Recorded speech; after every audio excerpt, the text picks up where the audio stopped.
அஸ்ஸலாமு அலைக்கும் வரஹ்மத்துல்லாஹி வபரகாத்துஹு. முஸ்லிம் பெண்களுக்கு ஒரு நினைவூட்டல். என் அன்பான சகோதரிகளே, இந்த பயான் உங்கள் காதுகளுக்கல்ல, உங்கள் இதயங்களுக்கு. இன்று உலகம் உங்களுடைய அழகை அழைக்கின்றது.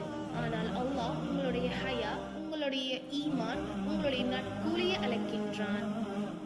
சோஷியல் மீடியா என்ன சொல்லுதுன்னா, அழகாயிரு, ஸ்டைலாயிரு, ட்ரெண்டை ஃபாலோ பண்ணு. ஆனால் குர்ஆன் என்ன சொல்லுதுன்னா, அடக்கமாயிரு, அல்லாஹுக்கு பிடித்த மாதிரி வாழுன்னு சொல்லுது. ஒரு லைக், ஒரு கமெண்டுக்காக உங்கள் மதிப்பை குறைத்து விடாதீர்கள். தற்காலிக கவனத்திற்காக நிரந்தர மரியாதையை இழந்து விடாதீர்கள். யாராவது உங்கள் உடை, உங்கள் நிறம், உங்கள் தோற்றம் பற்றி விமர்சித்தால் சிரித்து விடுங்கள். உங்கள் மதிப்பு அவர்களின் வார்த்தையில் இல்லை, உங்கள் மதிப்பு அல்லாஹ்விடத்தில் இருக்கின்றது. மறுமை நாள் வரும், அப்போது மேக்கப் இல்லை, ஃபில்டர் இல்லை, ஃபாலோவர்ஸ் இல்லை, உங்கள் நற்செயல்கள் மட்டும்தான் உங்களுடன் வரும்.